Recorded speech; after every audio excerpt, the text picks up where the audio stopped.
Why do I want to be TNT champion?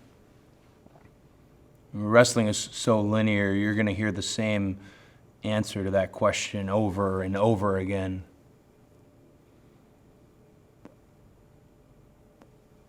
You'll even hear the announcers strike some of the same hyperboles as they describe the stakes. The wrestlers will give you that real wrestling school, paint by numbers interview where they say things like, you see, the boys in the back. Or my favorite, they'll perpetually say their own name or the person they're wrestling against or the person who's interviewing them over and over again. Like I said, wrestling is linear. They might even do that thing, where you pantomime, where you indicate that you want the belt. I've done it 1,000 times. We've all done it. I'm guilty. Wrestling is linear. But these are not linear times, are they?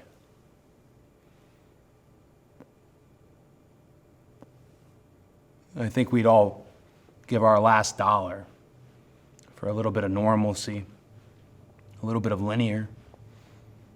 It's my personal hope that we get through this just fine. We want to live by each other's happiness, not each other's misery, right? So why do I need to become TNT champion? It is not the fame. It's certainly not the added money. It's not the specialized lower third that they put on the screen.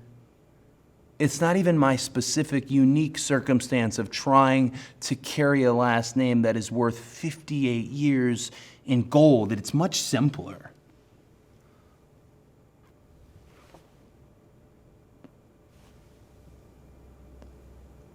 It's because I don't want to lose. AEW has 4 major pay-per-views. Double or Nothing, All Out, Full Gear, Revolution, and I'm 50-50. I felt loss, and I don't ever want to lose. The motto, the expression, what the Nightmare family means, it's sitting on the side of my neck. It's when we say, do the work. It's not do the work and lose. And this tournament is flush, is rich in talent. Take Colt Cabana.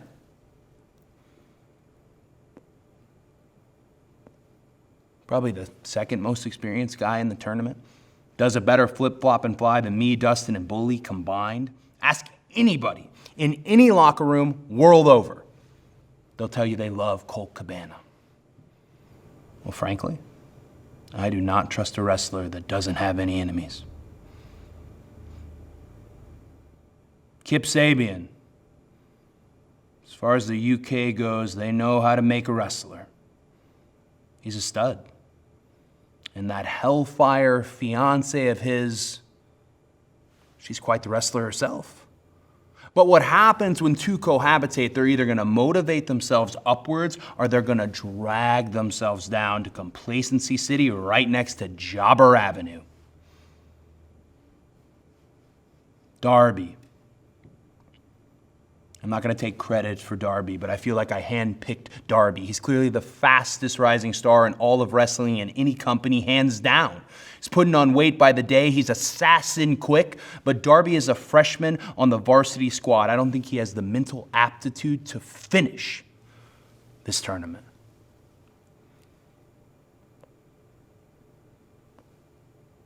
My oldest friend, if you could put it that way, Sean Spears, my former tag team partner, kind of my Dick Murdoch. Could be a world champion pretty much anywhere he wanted to be. But Sean Spears is king boo-boo face, and he will mentally defeat himself before we ever even lock up. Sammy Guevara. Don't let all the flips fool you, and believe me, Sammy is one of the very few wrestlers in the world who can even do all the flips. He has an utter, nasty, mean streak. Don't believe me?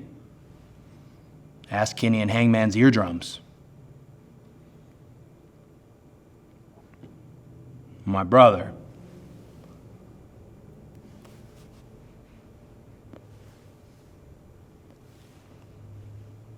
I love my brother. But wrestling Dustin at Double or Nothing, beating Dustin at Double or Nothing, split my soul to the bone. I don't ever want there to be a rematch, but I'd be remiss if I didn't say I think he's the best wrestler in the tournament. That just leaves us with Big Lance. Jake Roberts has sure had a lot to say to me about Lance. You think I'm shaking in my boots because of your one-time reign with a title that I personally held? So I'm talking to you from first-hand experience, a title that Puro and casual fans alike consider to be about as worth as much as this ashtray. Come on, I'm not shaking. If you think I am, think again. I'm not going to comment further. I'm not afraid of Lance Archer.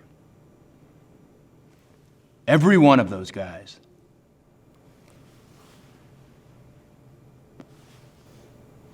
they want to be TNT champion.